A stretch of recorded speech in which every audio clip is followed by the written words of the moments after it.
حضرت سلمان فارسی رضی اللہ تعالیٰ عنہ روایت کرتے ہیں، ہمارے پیارے حضور سراپا نور صلی اللہ علیہ وسلم نے ماہ شعبان کے آخری دن واعظ فرمایا، اے لوگوں، تمہارے پاس عظمت و برکت والا مہینہ آیا، وہ مہینہ جس میں ایک رات ایسی ہے جو 1000 مہینوں سے افضل ہے، یعنی شب قدر۔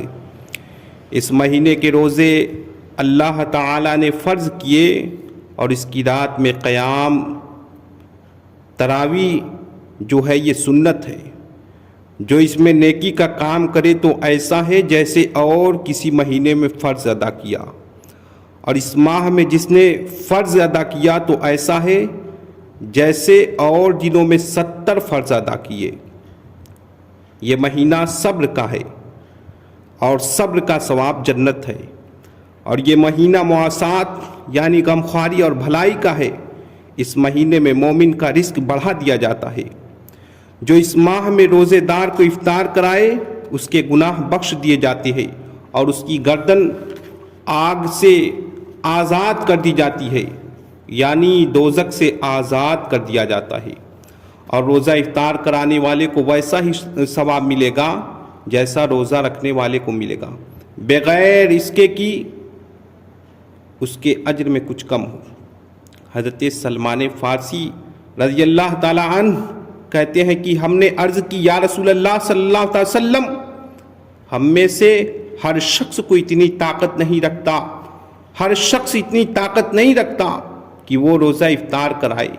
تو سرکار صلی اللہ علیہ وسلم نے فرمایا کہ اللہ تعالیٰ یہ ثواب اس شخص کو دے گا جو ایک گھونٹ دودھ یا ایک کھجور یا ایک گھونٹ پانی سے روزہ افطار کرائے، اور جس نے روزے دار کو پیٹ بھر کھلایا اس کو اللہ تعالیٰ میرے حوض سے پلائے گا، کبھی وہ پیاسا نہ ہوگا یہاں تک کہ جنت میں داخل ہو جائے گا۔ حضرات، یہ وہ مہینہ ہے کہ اس کا اول رحمت اور اس کا اوسط مغفرت اور آخر جہنم سے آزادی کا ہے۔ جو اپنے غلام یعنی نوکر ملازم پر اس مہینہ میں تخفیف کرے یعنی کام کم لے تو اللہ تعالیٰ اس شخص کو بخش دے گا اور جہنم سے آزاد فرما دے گا۔ حضرات گرامی، یہ مہینہ عظمتوں والا مہینہ ہے، برکتوں والا مہینہ ہے۔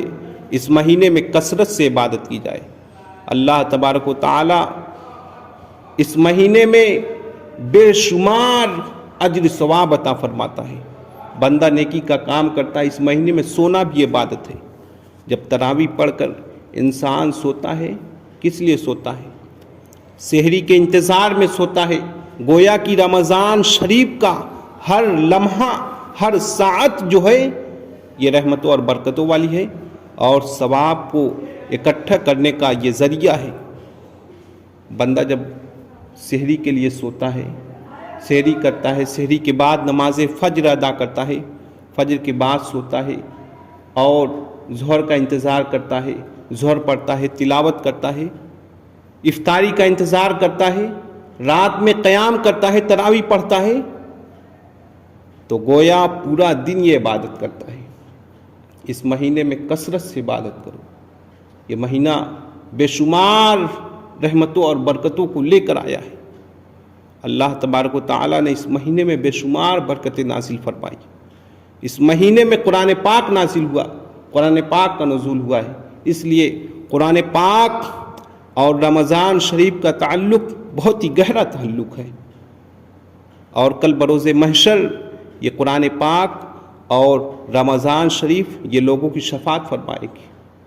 کلام اللہ شریف کہے گا، اللہ کا کلام کہے گا کہ اے پروردگار عالم، یہ میری تلاوت کرتا تھا، اس کی شفاعت فرما دے، اور اس کی شفاعت سنی جائے گی۔ پروردگار عالم اس کی مغفرت فرما دے گا، اس کی شفاعت کو قبول فرمائے گا اور اسے جنت میں داخل کر دے گا۔ رمضان شریف بھی کہے گا، اے پروردگار عالم، میں نے اسے روکے رکھا، کھانے پینے سے روکے رکھا، فالتو باتوں سے روکے رکھا، اے پروردگار عالم اسے بخش دے، مولا اس کی شفاعت فرما دے، اور رمضان کی شفاعت قبول کی جائے گی، اس شخص کو بخش دیا جائے گا۔ تو حضرات، اس مہینے میں کثرت سے عبادت کی جائے۔